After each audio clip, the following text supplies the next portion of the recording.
আজকের ব্লগটা একটু অন্য রকমের।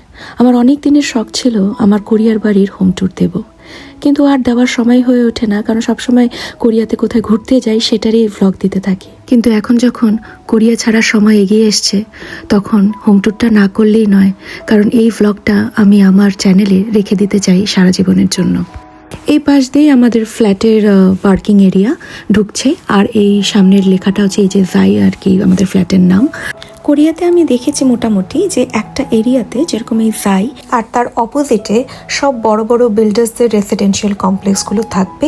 যেরকম অপোজিটে এই বড় বিল্ডিং যেরকম এক্সপোর্টিয়াম, ভিলিভ, তারপর ব্রিটিশ, একসাথে এরকমভাবে থোক হিসাবেই থাকে। আমাদের ফ্ল্যাটের নিচেই এই ভালো একটা ইটালিয়ান রেস্টুরেন্ট খুলেছে, বেশি দিন হয়নি, এই জানুয়ারি থেকে ডিসেম্বর থেকে খুলেছে।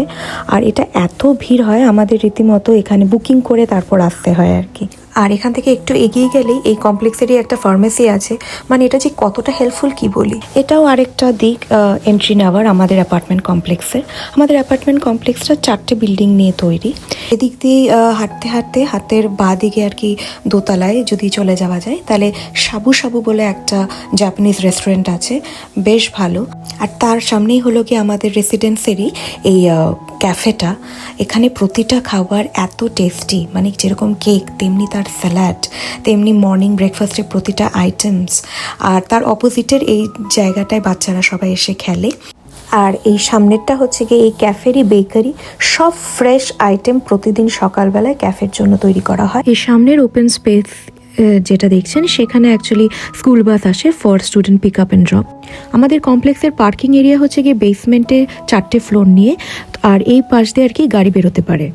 উল্টো দিকে একটা জায়গা দেখতে পাচ্ছেন, ওখানে যেরকম আবর্জনা ফেলার জায়গা। নিচে এটা আমাদের কমপ্লেক্সের একটা জেনারেল মেল আর ফিমেল আর কি টয়লেট করা আছে।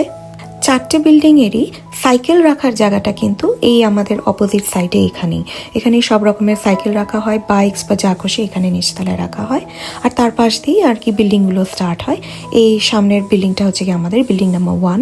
এদিক দিয়ে যেরকম আমাদের বিল্ডিংয়ের এন্ট্রান্স, আর ঠিক অপোজিট হ্যান্ডে মানে হাতের ডান দিকে আর কি একটা গ্রসারি শপ আছে। এই গ্রসারি শপে মোটামুটি ডেইলি নিডসের যা যা লাগে, চা, চিনি, ফল, আলু, পেঁয়াজ, দুধ, ডিম, যাবতীয় সব আপনি নিচতলা থেকে পেয়ে যাবেন। খুব বড় দোকান নয়, বাট ডেইলি নিডসের জন্য এনাফ। আচ্ছা, আমাদের বিল্ডিংয়ে ঢুকতে গেলে এখানে জাস্ট পাসকোড দিতে হয়। আর যখন কোনো গেস্ট আসবে আমাদের বাড়ি, তারা আমাদের বিল্ডিং নাম্বার দিয়ে কল করলে, তো আমরা আমাদের ঘর থেকে যখন আমরা অ্যাক্সেস দিই, তখন এই আর কি এখানকার দরজাটা খুলে যায়। হাই, এই হলো গিয়ে আমাদের ফ্লোরের 28th ফ্লোরের এলিভেটর। এটা নিশ্চয়ই আমার অনেক আলাদা ব্লগে দেখেছেন। এটাও আরেকটা যেটা দেখাই। আর এটা আমাদের একদম বাড়ির সামনের, কারণ জাস্ট এটার অপোজিটে এটা আমার বাড়িটা। অ্যান্ড এই যে এখানে দেখুন এরকমভাবেও মানে আমাদের যা জিনিস থাকে অ্যামাজনের মতন কুপা, ওরা এসে এখানে রেখে দিয়ে যায়। তো এই হলো কি আমাদের এন্ট্রান্স। এখানে চাবি লাগে না, জাস্ট ইন করে এখানে নাম্বার টাইপ করতে হয়, বাস। আর এটা হলো কি আমাদের এন্ট্রান্স। ঢুকতেই হাতের ডান দিকে দুখানা আর কি বড় বড় শু শেলফ রাখা আছে। এই ফার্স্ট এডটার মধ্যে মোস্টলি আমার হাজব্যান্ডের মানে আর কি জুতো যে কটাই আছে। আর এখানে আমি মানে আর কি ব্রুম বা ছাতাও রাখা যায়। আর এই সেকেন্ডটার মধ্যে মোস্টলি সবই আমার আর কি, আর ছেলেরও কিছু আছে।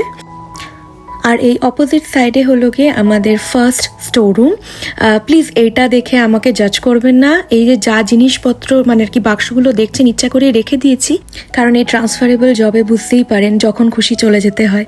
তো যেমন এখন চলে যাব আমরা, তো এই জিনিসগুলোর খুব প্রয়োজন। এটা রেখে দেওয়াতে জাস্ট জিনিসগুলো এটার ভিতরে ঢুকে আমরা এখন শিফট করব। সো এই দরজাটা খুললেই এটা হলো গিয়ে আমাদের প্যাসেজওয়ে। আর আমার অন্যান্য ভ্লগে নিশ্চয়ই দেখেছেন আমার এই প্যাসেজওয়ের মধ্যে এই যে আমার পেন্টিংসগুলো রাখা আছে। আমার এই পেন্টিংটা পার্সোনালি খুব পছন্দের, কারণ ঢুকতেই একটু নামাস্তে টাইপের থাকলে বেশ একটা ইন্ডিয়ান ফিলিং আসে। এই সাইড দিয়ে স্টার্ট করি। বাড়িতে ঢুকতেই হাতের ডান দিকে গেস্ট বাথরুম আছে। এই হচ্ছে গিয়ে বাথরুম। তো গেস্ট বাথরুমেই আমাদের বাথটাবটা আছে। আমার এই বাথরুমটা পার্সোনালি খুব পছন্দের, ভীষণ কোজি। বাট দেখেই বুঝতে পারছেন ছেলের খেলনা টেলনা দেখে যে এখানে মোস্টলি আমার ছেলেই বেশি স্নান করে। বাথটাবের উপরেই শাওয়ার হেড আর কলের ব্যবস্থা করা আছে। এই আয়নার পেছনে বেশ বড় বড় স্টোরেজ স্পেসও আছে, মানে ভীষণই হেল্পফুল। বিয়ের পর থেকে অনেকবার আমাদের বাড়ি চেঞ্জ হয়েছে, আর যখনই নতুন বাড়িতে গেছি আমার ফার্স্ট প্রায়োরিটি হচ্ছে গিয়ে একটা সুন্দর বাথরুম আর সুন্দর কিচেন, তাহলেই আমি সেই বাড়িতে মুভ করি। গেস্ট বাথরুমের পাশেই আমাদের ফার্স্ট বেডরুম যদি ধরি, কারণ এই বাড়িটা 3 BHK, তো এটাকে আমরা গেস্ট বেডরুম বানিয়েছি। বাট মোস্টলি যখন কেউ না থাকে এটা আমাদের হচ্ছে গিয়ে স্টাডি রুম করে ফেলি।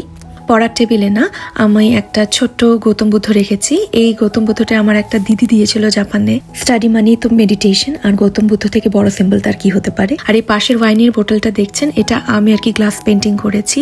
এর পাশেরটাও আমি গ্লাস পেন্টিং করেছিলাম, ওটার সাথে আর একটা লাল ছিল, ট্রান্সফারের সময় লালটা ভেঙে যায়। আর পাশেরটা না, এটা হচ্ছে ঘরের টেম্পারেচার মেজারমেন্টের একটা ইকুইপমেন্ট। যেদিন শ্যুট করেছিলাম সেদিন প্রচুর বরফ পড়ছিল, আর জানলা দিয়ে এই দৃশ্যটা দেখার একটা আলাদাই মজা। আর এই পাশে দেখুন আমার একটা বেশ পছন্দের আরেকটা পেন্টিং, এটা টিউলিপ পেন্টিং অনেক বছর আগেই করেছিলাম। আর তার পাশে এই যে দুটো মাস্ক দেখছেন, আমরা যখন ভেনিসে ঘুরতে গেছিলাম ওখান থেকে এনেছিলাম। বাট এগুলোকে কিভাবে হ্যাং করলে যে এটা সুন্দর দেখাবে সেটা এখন পর্যন্ত মাথায় আসছে না। যদি আপনাদের কোনো আইডিয়া থাকে কমেন্ট করে অবশ্যই জানাবেন। এই ঘরে এই দুটো বড় বড় স্টোরেজ আছে। এক পাশে হচ্ছে গিয়ে আমাদের গরম কাপড় রাখার জিনিস, আরেক পাশে আমার হাজবেন্ডের সামারের জিনিসগুলো রাখা আছে, নিচে আমার শাড়ি রাখা আছে। এই ড্রেসিং এর এই জায়গাটা আমার তো খুব পছন্দের, আমি তো এখানে শাড়ি টাড়িগুলো পরে এখানে ঠিকঠাক হই। তো সকালবেলার দিকের বেশিরভাগ সময়টা আমি এই রুমেই কাটাই। তো এই রুম থেকে বেরিয়ে এবার এটা তো যেটা বললাম বাথরুম, তারপর এখান থেকে আমাদের সবকটা রুমে যাওয়ার জায়গা। এটা হচ্ছে গিয়ে আমার ঠাকুর ঘর। অনেকেই আমার ঠাকুর ঘর দেখেছেন অন্যান্য ভ্লগে। এই পাশে ওর সব বই বা ফাইলসগুলো মোস্টলি রাখা আছে, আর উপরে পেন্টিংসগুলো আমি করেছি। এই পাশেরও মা দুর্গার পেন্টিংটা আমার করা। বেশিরভাগ পেন্টিংই ইন্ডিয়াতে রেখে এসেছি, এই কৃষ্ণটাও যেরকম আমার করা। আর এটা একটা মা লক্ষ্মীর পেন্টিং। আর আমার না ঠাকুর ঘরে না এরকম লাইট জ্বালিয়ে রাখতে, টুনি বাল্ব দিয়ে সাজিয়ে রাখতে খুব ভালো লাগে। এই র্যাকটা দেখুন, এটা ভর্তি আমার ছেলের খেলনাগুলো। এই রুমটাকে মোস্টলি আমরা ঠাকুর ঘর আর বইপত্র রাখারই জায়গা রেখেছি। এই কিবোর্ডটা না ছেলের জন্মদিনে গিফট করেছি, কিন্তু অন্য কোনো ঘরে রাখতে পারছি না, এই ঘরে কোনো রকমে রেখেছি, কারণ এই ঘরটা বাইরে থেকে লক করে রাখি, তাহলে ছেলের অ্যাক্সেস কম হয় আর কি।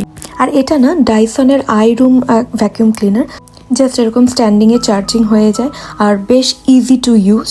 আমার না বাড়ি গোছাতে খুব ভালো লাগে, কিন্তু ট্রান্সফারেবল জবের জন্য কিছু এক্সট্রা জিনিস দিয়ে যে সাজাবো সেটা করতে ইচ্ছা করে না। এই হাইড্রেনজিয়া পেন্টিংটা আমার অনেক আগের, কিন্তু one of my favourite painting. Now আমার এই ফ্ল্যাটের মেইন অ্যাট্রাকশন, মানে এই open living room cum dining room cum কিচেনটা। আমার বাড়ি রিলেটেড যে কোনো ভ্লগেই আপনারা এই রুমটা অবশ্যই দেখে থাকবেন।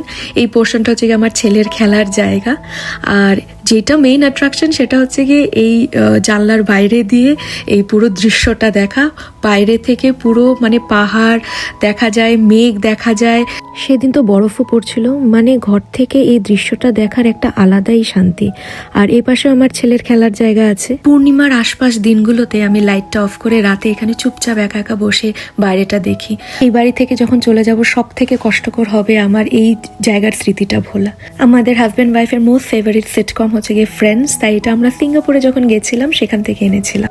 আর এই দেখুন এই যে ফ্লাওয়ার ভাসটা, এটা আমার খুব পছন্দের। এটা বেশিরভাগ ক্যাফেতে আমি খুব দেখেছি, তো আমি ওখান থেকে কিনে এনেছি। আর এই অটোটা এবার ইন্ডিয়া থেকে নিয়ে এসেছি।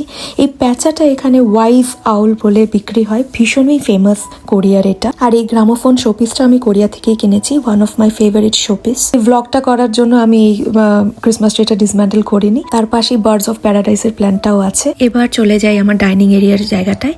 আচ্ছা, সবার আগে চলে যাই আমার ডাইনিং এরিয়ার মধ্যে, যেখানে আমি আমার গোপালকে রেখেছি।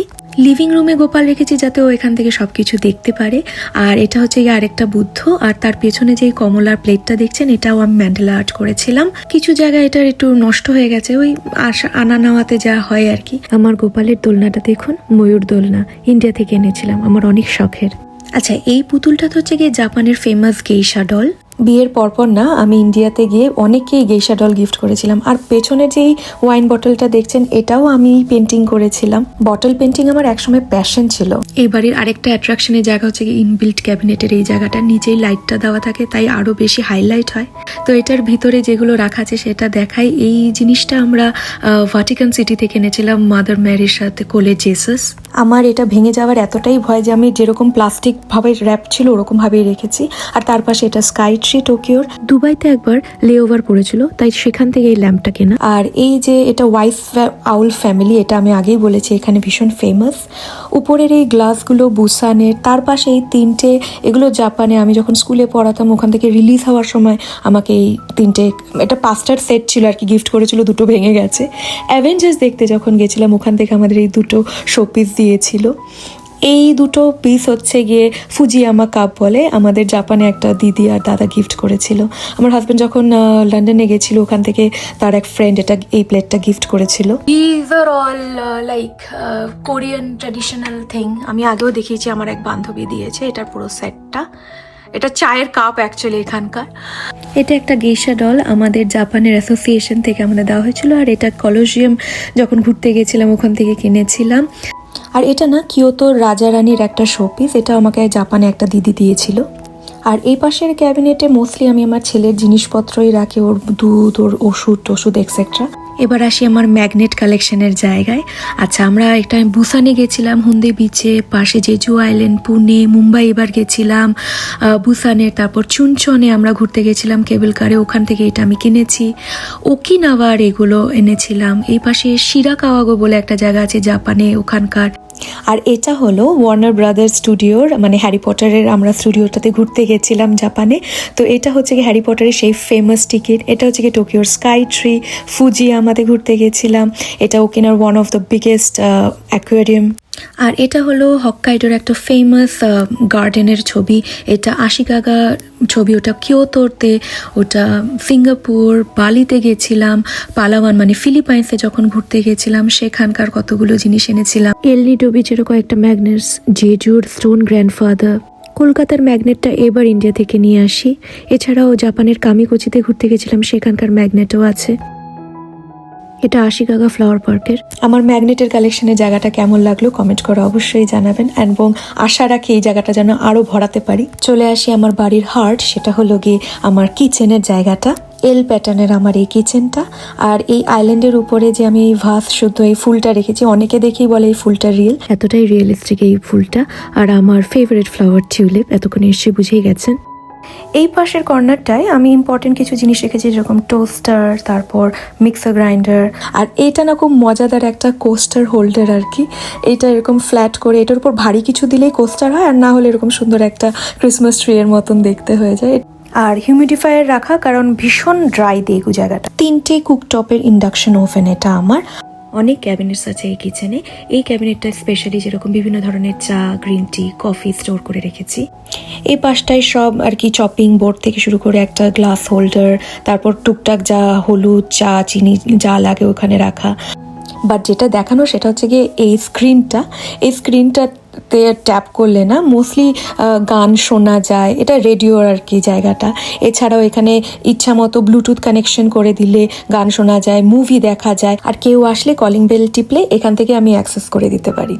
বেশ বড় একটা গ্রিলার দিয়েছে, আর ঠিক তার ওপরেই আছে oven plus micro oven plus air fryer, সব এটার মধ্যেই আছে আর কি। প্রতিটা ক্যাবিনেট দেখাতে গেলে তো ভ্লগ শেষ হবে না। এই ক্যাবিনেটটা ভর্তি যেরকম বিভিন্ন রকমের স্কোয়াশার, হাতা, খুন্তি, চামচ, ফর্ক, নাইফ। এই পাশেরটা যেরকম আমার রোজ দিনের রান্না করে যে বোলে রাখি সেটার জায়গা এটা। আর তার অপোজিটেই চাল, ডাল, ওটস, বেসন, এক্সট্রা মাসের জিনিসও আমি এখানে স্টোর করে রাখি। এখানেও বড় বোল, এক্সট্রা প্লেটস সব রাখা আছে। উপরে কেক তৈরির সব বাসন কোসন সব রেখেছি। আচ্ছা, তার নিচে একটা মজার জিনিস দেখে, সেটা হচ্ছে কুকুর রাইস কুকার। কুকুর নাম দিয়েছে কারণ এটা রীতিমতো কথা বলে, মানে ভাত হয়ে গেছে, কত ঘন্টা হয়ে গেছে সব বলে। আর এটা হচ্ছে কি কুকুরই ডিশওয়াশার। আচ্ছা, এই জায়গাটাও তো অনেকেই দেখেছেন অন্যান্য ভ্লগে, সেটা আমি এই জায়গাটাকে কলঘর বলি আমি। এখানে ওয়াশিং মেশিন রাখা আছে। আর এই বাক্সটা যেটা দেখছেন এটা অ্যাকচুয়ালি গিজার। এই লন্ড্রি এরিয়াটা সত্যি আমার ভীষণ হেল্পফুল। এখানে লন্ড্রির সব জিনিসপত্র আমি রেখেছি, এক্সট্রা সব স্কচ ব্রাইটস বা ডিশওয়াশার লিকুইড সব এখানে। আচ্ছা, চলে আসি বাড়ির মেইন কন্ট্রোলার স্ক্রিনে। এখান থেকে সব কিছু ম্যানেজ করা যায়। এখানে যেরকম কত ইলেকট্রিসিটি ইউজ করেছি, কত জল ইউজ করেছি, কে কে এসছে, পুরো এই স্ক্রিনে সেভ হয়ে যায় রীতিমতো। কবে কে এসছে, কোন কয়টার সময় এসছে, আমাদের নিচতলায় গাড়ি কখন ঢুকেছে, কখন বেরোচ্ছে, বরফ পড়ছে, কত টেম্পারেচার। ফ্ল্যাটের পুরো সেন্ট্রাল ফ্লোর হিটিংটা এখান থেকে কন্ট্রোল করা যায়। জাস্ট এখানে প্রতিটা ঘরের আর কি হিটারটা খালি গিয়ে ওখানে অন করে দেওয়া, টেম্পারেচার অ্যাডজাস্ট করা যায়।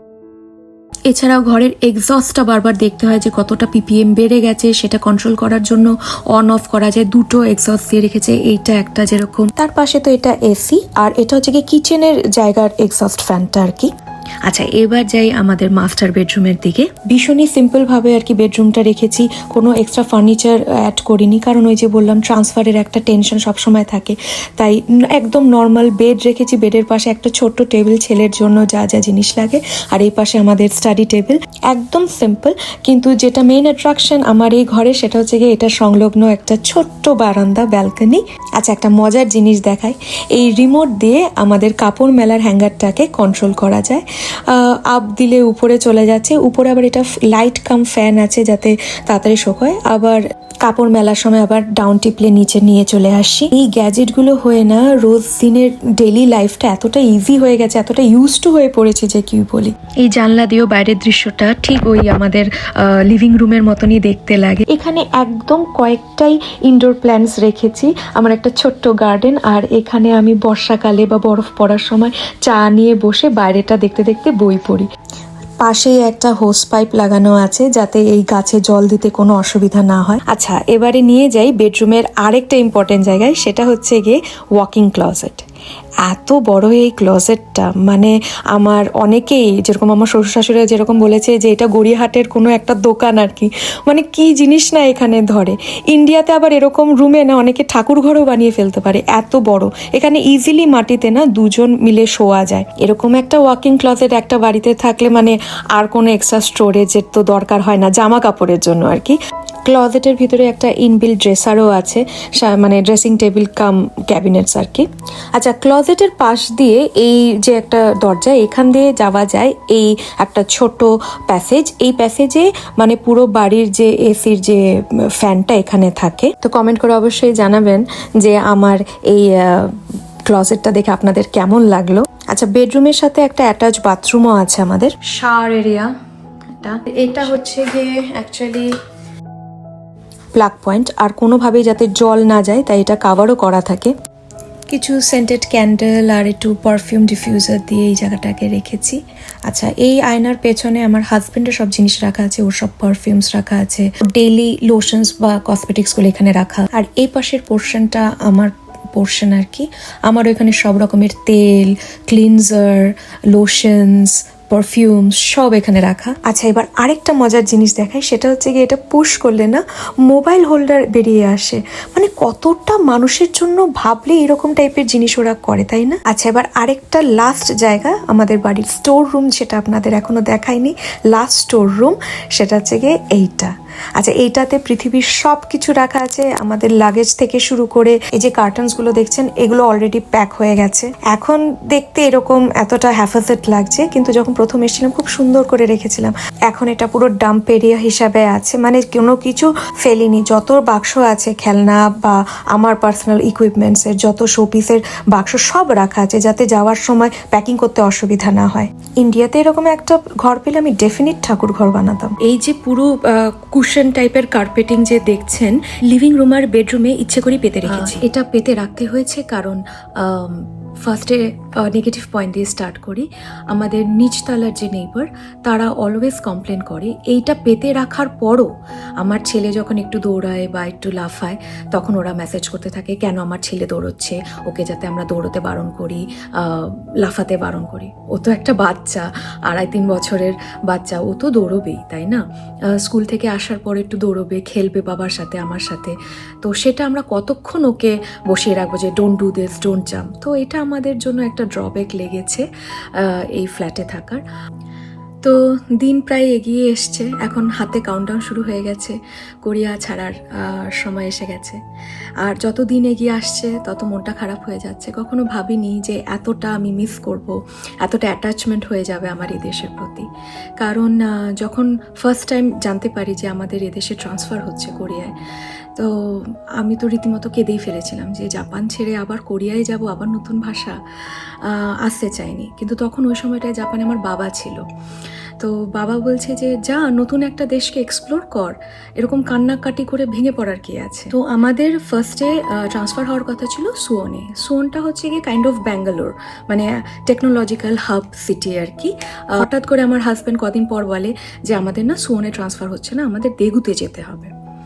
আমার তখন সত্যি মাথায় হাত পড়েছিল যে ও মা, আবার আরেকটা দেগু, আবার আরেকটা কিরকম জায়গা হবে। তো আমি তারপর থেকে ইউটিউবে অনেক ভ্লগ দেখা স্টার্ট করি দেগুর ব্যাপারে, and that really help me.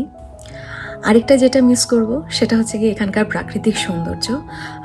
দেগুর শহরটাই ধরুন, এই জায়গাটা তো পুরো শহর লাগছে, কিন্তু 20 মিনিট দূরে একটু ড্রাইভ করে গেলেই এত সুন্দর সুন্দর সব জায়গা আছে, বাগান আছে, বিভিন্ন রকমের পার্কস আছে, জু আছে, রিজার্ভার আছে, লেক আছে, দেগু আর্ক আছে। এগুলো সবই আমি আমার ভ্লগে দিয়েছি, চাইলেই আপনারা দেখতে পারেন। সত্যি মনোমুগ্ধকর এক একটা জায়গায় আমরা ঘুরেছি। এছাড়া পুরো কোরিয়াটাই যতটুকু ঘুরেছি, জেজু ঘুরেছি, বুসান ঘুরেছি, যা গোজে ফোজে যাই ঘুরেছি, সব জায়গায় এত সুন্দর। অনেক জায়গায় এক্সপ্লোর করতে পারিনি, 2 বছর is not enough to explore the whole Korea. ভীষণই মিস করবো আর কি এইসব জায়গাগুলো, এত সুন্দর। বিশেষ করে এই সময়টায়, এখন তো ফুল ফোটার মেইন সময়, সাকুরা হবে, টিউলিপ হবে, প্রতিটা ফুলের এখন এক একটা সময় আসবে। উফ, এই সময়টায় আমার যেতে মানে মনটা একদম খানখান করে ভেঙে যাচ্ছে আর কি। কি আর করার, অগত্যা যেতেই হবে। কিন্তু হ্যাঁ, স্মৃতির পাতায় এগুলো সব মানে আর কি ব্লক লেটার্সে লেখা থাকবে যে এই জায়গাগুলো ঘুরেছি, আর এত সুন্দর সুন্দর জায়গা আর কি স্মৃতি সাথে করে নিয়ে যাচ্ছি। আরেকটা যেটা মিস করব সেটা হচ্ছে কি এই রেসিডেন্সিয়াল এরিয়ার পজিটিভ সাইডগুলো। সেটা হচ্ছে গিয়ে হাতের কাছে সব কিছু পাওয়া যায়। হ্যাঁ, মানে বাড়ি থেকে বেরোলেই হাতে 5 মিনিট হেঁটে আমার ছেলের জন্য মানে আর কি বেবি হসপিটাল, কিডস হসপিটাল এখানে সামনেই আছে। একটু দূরে গেলে ওই 5 মিনিট এদিক দিয়ে হেঁটে গেলে আমার কোমরের জন্য অর্থোপেডিক হসপিটাল আছে। ইভেন আইনক্সের মতন কোরিয়ার যে সিজিভি সিনেমা হল, সেটাও এখান থেকে 5 মিনিট দূরত্বে আছে। ওটার ঠিক পাশেই আছে মেট্রো স্টেশন। আবার এই পাশেও আরেকটা মেট্রো স্টেশন আছে। দুটো মেট্রো স্টেশনের মধ্যে ডিস্টেন্স বোধহয় হার্ডলি 15 থেকে 20 মিনিট। তো আমার বাড়ি থেকে ছেলের ডে কেয়ারের দূরত্ব 10 থেকে 15 মিনিট হাঁটা রাস্তা। আর ডিপার্টমেন্টাল স্টোর মানে যেখানে সব কিছু পাওয়া যায়, জামা কাপড় থেকে সবজি টবজি সব কিছু পাওয়া যায়, সেটাও এখান থেকে 10 মিনিট হাঁটা রাস্তায়। মানে সব দিক থেকে রেসিডেন্সিয়াল এরিয়া হিসেবে এটা আমার মনে হয় বেস্ট এই স্পটটা। আরেকটা যেটা মিস করব এবং যেটা খুব স্ট্রংলি মিস করব সেটা হচ্ছে কি আমার ছেলের ডে কেয়ার। আমার ছেলেও ভীষণ মিস করবে, কারণ এতটা ভালো একটা ডে কেয়ার পেয়েছিলাম ঠাকুরের কৃপায়। এখানে তো সব ডে কেয়ারই মোরলেস কোরিয়ান, কিন্তু কখনো এটা আমি ফিল করিনি যে আমি আমার ছেলেকে কোরিয়ান ডে কেয়ারে পাঠাচ্ছি বলে আমার কোনো অসুবিধা হয়েছে। কখনো আমাকে সেই প্রবলেমটা ফেস করতে হয়নি।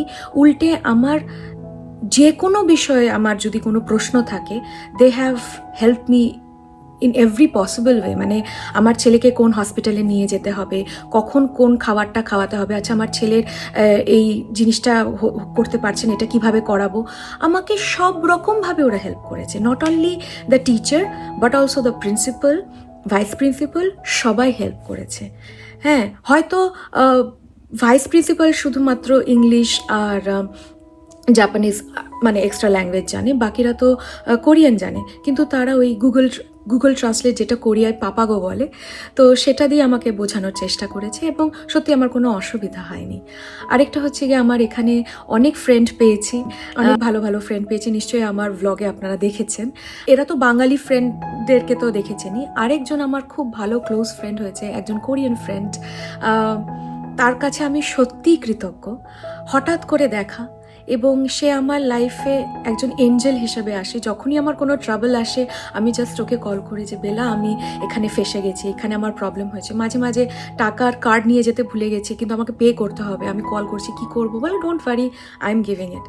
তো এতটা হেল্প সত্যি কজন করে, সেও একজন আননোন, মানে একটা ইন্ডিয়ানকে, এমন না যে কোরিয়ান কেক করছে, একজন ইন্ডিয়ানকে হেল্প করছে, কজন করে। সত্যি আমি ভীষণই কৃতজ্ঞ তার কাছে। ইভেন আমার বাড়ির অনেক কিছু সেল করতে হবে, সেটার সময় আমি ওকে ডেকেছি যে তুমি প্লিজ আমাকে হেল্প করো। ও বাড়িতে এসে ফটো টটো তুলে আমার জিনিসপত্রও বিক্রি করে দিচ্ছে, মানে এভরি পসিবল ওয়েতে ও আমার হেল্প করে। আমার যখন শরীর খারাপ হয়েছে, আমাকে মানে হসপিটালে ইভেন দেখতে গিয়ে আমার গার্জিয়ানের জায়গায় সাইন পর্যন্ত করে দিয়েছে। আমি সত্যি কোনো থ্যাংক ইউ দিয়ে তাকে ছোট করতে পারবো না। এদেরকে সত্যি ভীষণ মিস করব আমি। সো আমি সত্যি বলে বোঝাতে পারবো না যে আমি কতটা এদেশকে মিস করতে চলেছি, এখানকার মানুষজনকে মিস করতে চলেছি, এবং অবশ্যই আমার এই পছন্দের ফ্ল্যাটটাকেও মিস করতে চলেছি। স্পেশালি এই পোর্শনটা, এই জায়গাটা যেখানে বসে আমি বাইরে মানে জানলা দিয়ে বাইরেটা দেখতে দেখতে ঘন্টার পর ঘন্টা কাটিয়েছি, এই জায়গাগুলো ভীষণ মিস করব। আর এই জন্য এই ভ্লগটা তৈরি করে রাখা, যাতে পরবর্তীতে আমি যখনই দেখবো কোরিয়ার কথা যাতে আমার মনে পড়ে, আমার ছেলেও যাতে দেখতে পারে যে আমরা এখানে ছিলাম কোনো একটা সময়। সো হ্যাঁ, এটা স্মৃতির পাতায় রয়ে যাক, সেই জন্য এই ভ্লগটা করা। তো এই ছিল আজকের ভ্লগ। কমেন্ট করে অবশ্যই জানাবেন যে আমার কোরিয়ার হোম ট্যুর কীরকম লাগলো। আপনাদের কমেন্টের অপেক্ষায় আমি রইলাম। আজ তাহলে আসি, বাই।